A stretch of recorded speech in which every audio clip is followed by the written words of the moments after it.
okufiira ddala eggwanga lye lyagenda ku muggalo olw'ekirwadde kimunaabya mu ngalo oba lumiimamawuggwe ekikudde ejjembe mu ggwanga. Abantu bangi baayimirizibwa ku mirimu gyabwe gye baalinga bakola. Jjukira mu mbeera eno abantu abasinga obungi bakola mmere ya leero, kitegeeza bw'amala ewiiki nga takola aba talina kyajja kulya kw'ossa n'okuliisa abantu be. Embeera eno yaleeterawo abantu okwebuuza kiki ddala ekiddako. Bangi baasattira nga ne bw'ogenda ku luguudo noonya 10 magye gaggobako na miggo, nga ne gye buli eno baasuubiza ssente okuwa abali mu bwetaavu, abo abali mu mbeera eteesobola, naddala omuli ababboodabooda abaayimirizibwa ku mirimu gyabwe, kw'ossa n'abatakisi abaakolanga emmere ya leero. Ab'emirimu gyabwe gyayimirira completely ne leero tebakola, naye nga bali mu mayumba tebalina kye balya. Gavumenti bwetyo yavaayo ne basuubiza okubawa ekyokulya ng'egenda bbawa emitwalo 10,000 buli muntu ssekinnoomu.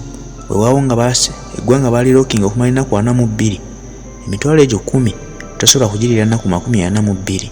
Omukulembeze w'eggwanga bwe yali ng'ayogera ku nnaku z'omwezi 18 omwezi ogw'omukaaga ng'aggalawo eggwanga, yagamba bagenda kusindikira abantu ssente emitwalo 10,000 ku masimu gaabwe.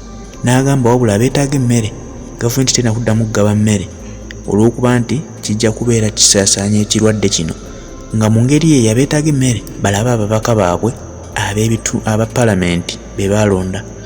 Abantu bangi mu ngeri eyo bazze bagabira abantu baabwe emmere, naddala okusingira ddala tulabye ennyo bannakibiina kya NUP be bakyajjumbidde okuyamba ku bantu baabwe nga babawa ku mmere omuli akawunga, omuceere, ebijanjaalo kw'ossa n'amata. Mu mbeera eno Ssegirinya Muhammad ye yatandikira ddala omulimu guno ne banne ne bamwegattako ne babeera ekyokulabirako. Mu lockdown ey'omwaka ogwaggwa eyatandika mu mwezi ogwokusatu, twalaba nti gavumenti yassaawo etteeka nga omubaka wa palamenti oba omuntu yenna okukwatira munno atalina kyakulya n'omuwa emmere guba musango gwa nnaggomola era osibwa.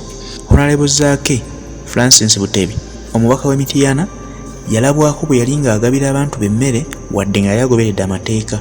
Yakwatibwa n'asibwa era n'atulugunyizibwa mu mbeera ng'oyinza okulowooza nti oba omusango gwe bamukwatiddemu gwabadde gwa kutta muntu, ekyo tekyamumalaamu maanyi. Ne ku luno bw'akoze bw'alabye ng'abantu be mu butuufu embeera gye balimu tewoomya nnakabululu, asazeewo okugenda mu lusuku lwe kuba musajja mulimi, n'ayunja emmere, amatooke, n'agula omuceere, n'agula obuwunga kw'ossa n'okugula ente, sseddume w'ente, ne bamusala n'asobola okupaakingira abantu baabwe ku kitundu bakiikirira ate babeeko ke bazza eri olubuto, naddala babadde bafiira mu mayumba gaabwe nga baalaba nti tebeesobola.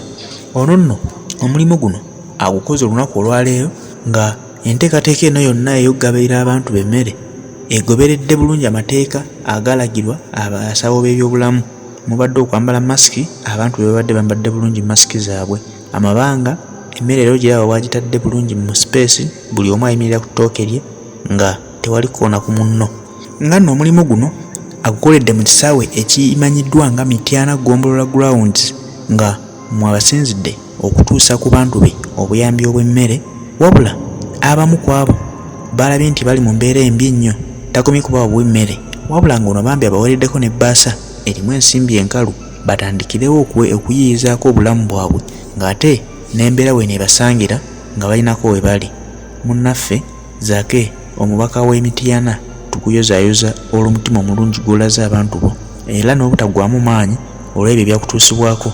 Mu mwaka oguwedde bwali ng'ogaba emmere tewawanika, wategeera nti abantu basigala bakwetaaga naawe osigala obeetaaga nga balamu.